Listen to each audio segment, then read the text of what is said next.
Bonjour tout le monde, bonjour les béliers, j'espère que vous allez bien. Je suis ravie de vous retrouver pour ce taroscope du mois de février. On va utiliser deux tarots comme d'habitude. Alors les 10 arcanes du tarot Racine d'Asie que j'aime beaucoup.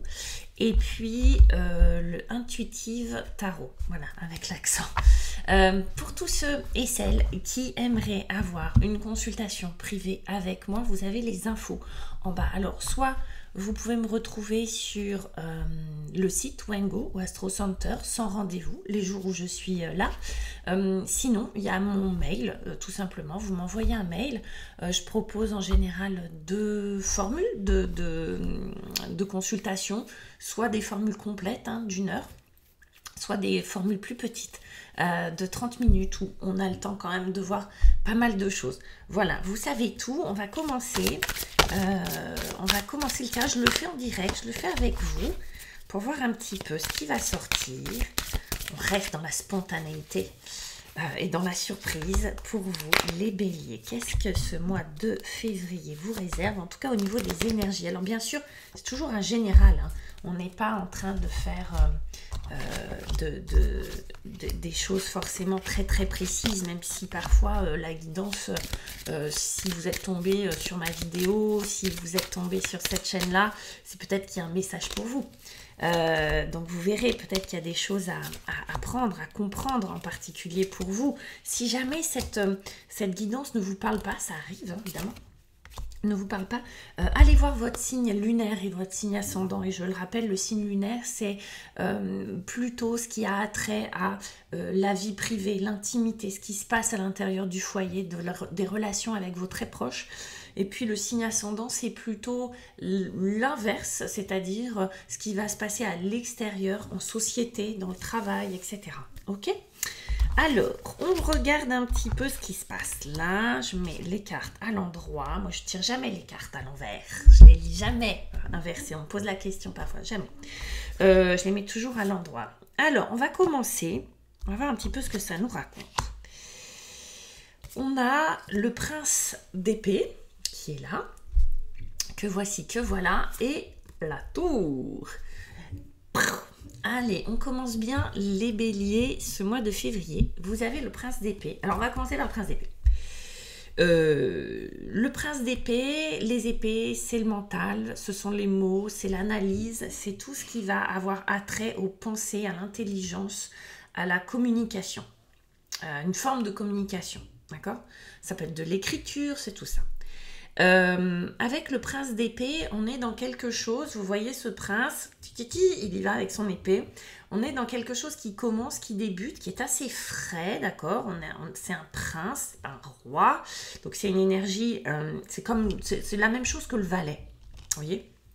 On est dans une énergie juvénile, d'expérimentation, de nouveauté, et on utilise les mots et on va utiliser les pensées. Du coup, c'est un petit peu balbutiant comme ça.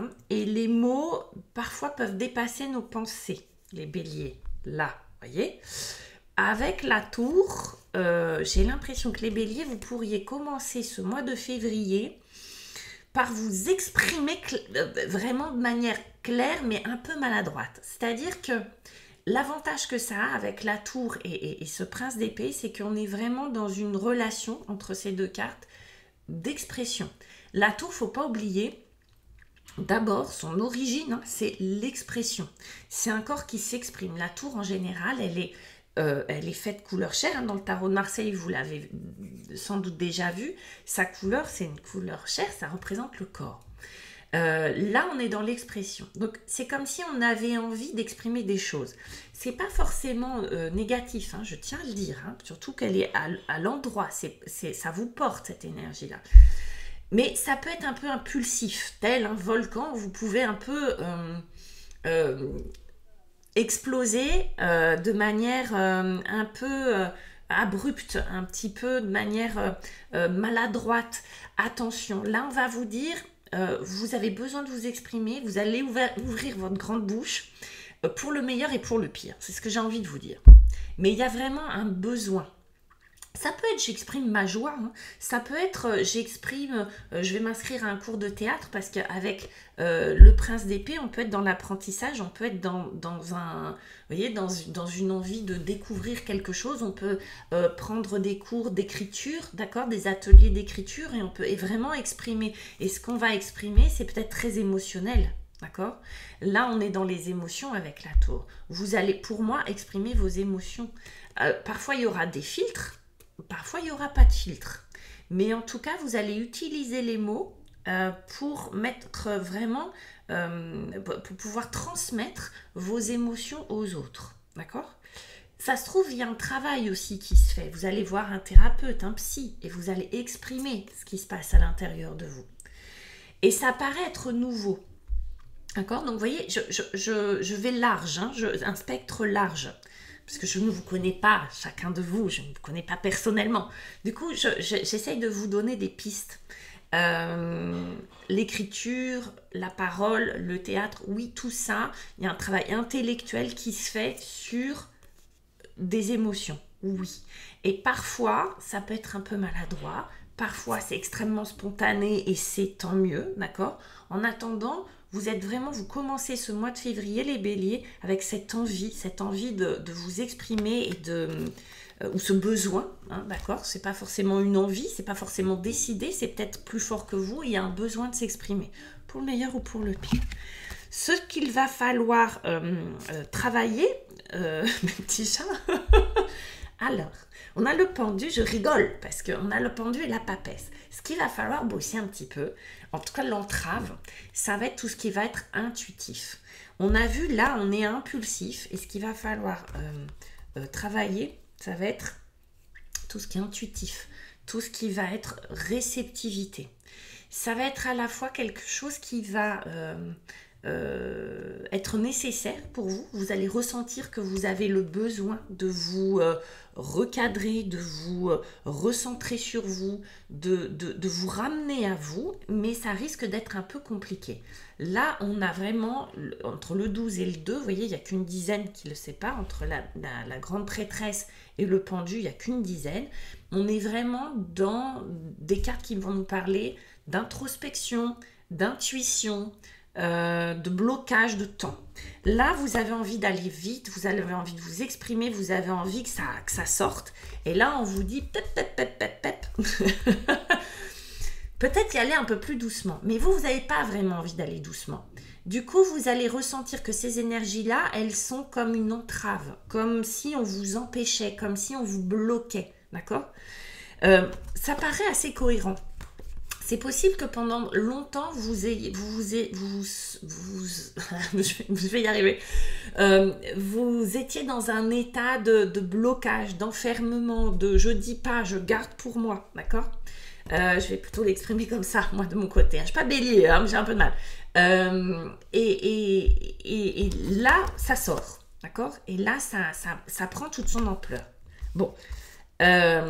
L'idée c'est quand même de mettre un petit peu d'intuition, c'est-à-dire là vraiment tourne cette fois ta langue dans ta bouche avant de parler. Il y aurait besoin de mettre un peu d'huile dans les rouages, il y aurait besoin de mettre un peu de temps, un peu d'apaisement, un petit peu de, comment on va dire, de spiritualité dans tout ça, d'accord? Mais j'ai l'impression que ça, vous voyez, ça c'est comme une cocotte minute, c'est comme une soupape qu'on enlève, vous voyez? Du coup, vous trouvez que vous avez été assez bloqué trop longtemps. Et on peut confondre, vous pourriez confondre changement de point de vue, méditation, intuition, prise de recul avec du blocage. Vous voyez? Mais ça n'est pas. Du coup, comment s'en sortir? On a le 9 de denier, excusez-moi, tout va bien, et le battleur. Ce qui va être intéressant pour vous, c'est que il y a cette envie d'autonomie. Le 9 de denier, c'est de l'autonomie. C'est un peu, j'ai beaucoup bossé pour avoir ce que j'ai. Aujourd'hui, je peux être fière de ce que j'ai fait jusqu'à maintenant. Alors, dans la matière, mais pas que. Aussi au niveau du corps. On n'oublie pas que les deniers vont nous parler du corps, vont nous parler de ce qui a de la valeur pour vous. Et c'est comme si vous pouviez prendre un petit peu de recul et vous trouver très bien dans votre petit univers où vous vous sentez autonome. J'ai besoin de personne. J'ai besoin de personne et je me suis fait tout seul. Et c'est appuyé un petit peu par le battleur qui est un magicien, d'accord, et qui vient vous dire, vous donner cette énergie de jeu, d'amusement, de légèreté, de nouveauté encore une fois. On sent qu'il y a quelque chose de nouveau qui se passe. On sent qu'il y a une énergie où on va pouvoir enfin lâcher prise, enfin s'amuser, enfin créer l'univers et la vie qu'on souhaite, dont on a rêvé. C'est à la fois la fin d'un chemin avec un 9 et à la fois le départ de quelque chose. Ça peut être un nouveau travail, ça peut être j'ai beaucoup travaillé pour être autonome dans ma profession, d'accord? Ça peut être j'ai beaucoup travaillé pour une sécurité matérielle, etc. Et maintenant, je peux me réjouir et je peux en profiter, je peux manifester ma légèreté, ma joie, etc. En tout cas, vous allez créer, avec ces deux cartes, vous allez être votre propre créateur. Vous allez être le créateur de votre environnement. De votre façon de vivre, de ce que vous avez envie d'attirer à vous. D'accord? Donc que ça soit dans une histoire d'amour, là on pourrait, si pour certains, hein, si vous étiez dans une histoire, il y a quelque chose où effectivement on se sent complètement débridé, décoincé, on s'exprime et on crée vraiment la relation qu'on a envie de vivre. On pourrait rencontrer aussi quelqu'un, moi pour ceux qui rencontrent quelqu'un ou démarrer une histoire, c'est peut-être quelqu'un que vous connaissez déjà. Quelqu'un que vous avez déjà rencontré, quelqu'un qui était déjà sur votre chemin, mais que vous retrouvez et vous vivez la relation enfin que vous avez tant souhaité, d'accord, avec cette personne-là. Et puis à la fin du mois, alors c'est marrant parce que ce pendu-là qui était un peu entravant pour vous, vous n'aviez pas envie d'aller le voir, il se retrouve en positif pour vous et regardez comme il est joli. Vous voyez, on dit souvent que le pendu prend racine par la tête, vous voyez ce que je veux dire, et qui fait des fruits là-haut. En fait, il est super confortable dans cette posture parce qu'en fait, il a décidé de l'être. Je m'arrête, je fais un stop, je contemple et je contemple la tête en bas pour essayer de voir le paysage autrement, le paysage de ma vie d'une manière différente. Qu'est-ce qui se passe si je me mets la tête en bas? Comment je vois les choses? Comment je regarde les gens? Comment je vois mes actes? Qu'est-ce que j'ai fait jusqu'à maintenant? Ça permet de changer de point de vue, ça permet d'ouvrir le champ de vision. Parfois on est un peu obtus, parfois on est un peu, vous voyez, obsédé par quelque chose. Là, le pendu dans cette posture permet sur la fin du mois de février de vous ouvrir des champs du possible, comme s'il ouvrait des portes, le pendu. Et puis on a l'univers, la fin d'un cycle. Je ne sais pas ce qui se passe pour vous les béliers sur ce mois de février, mais il y a comme si vous soulagiez de quelque chose, c'est comme si vous faisiez exploser les codes, les choses habituelles pour vraiment manifester quelque chose qui vous appartient, qui vous tient à cœur. Et avec le monde à la fin, non seulement on accomplit un cycle, une révolution, on a quand même le battleur et le monde dans le même mois. C'est comme si ce mois de février allait vraiment être à la fois le début et la fin de quelque chose. Pas que cette fin soit quelque chose de terminé, mais c'est un cycle, d'accord, complètement vécu, révolu, et en même temps c'est un accomplissement, d'accord. C'est un cycle révolu par l'accomplissement. Et ça vous laisse très...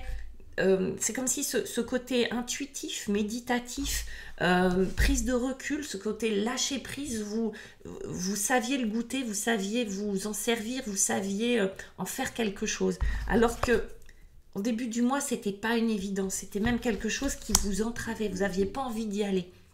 Là, vous avez vraiment envie d'y aller, comme si vous aviez, vous posiez comme ça, c'est comme un grand soupir, c'est comme un grand soulagement. Qu'est-ce qu'on a je vais prendre on a la roue, vous voyez, on nous reparle en d'autres decks de ça, on a la roue, c'est-à-dire qu'on nous reparle de cycle, de révolution. Sur ce mois de février, c'est comme toute une année que vous alliez passer presque. Vous voyez, c'est comme il y a vraiment un début et une fin, il y a vraiment un climax là, qui est là, où ça explose, et puis ça s'apaise. La roue de fortune nous parle de destin, hein, d'accord, de chance, de destin. Et encore une fois, ça peut être pris comme cette énergie-là, comme un blocage, comme vraiment une opportunité aussi. Et tout est sur ce fil-là. Est-ce que je vis un blocage ou est-ce que je vis une opportunité de quelque chose et de voir les choses autrement? Bon, c'est pas mal les béliers, c'est même très très bien.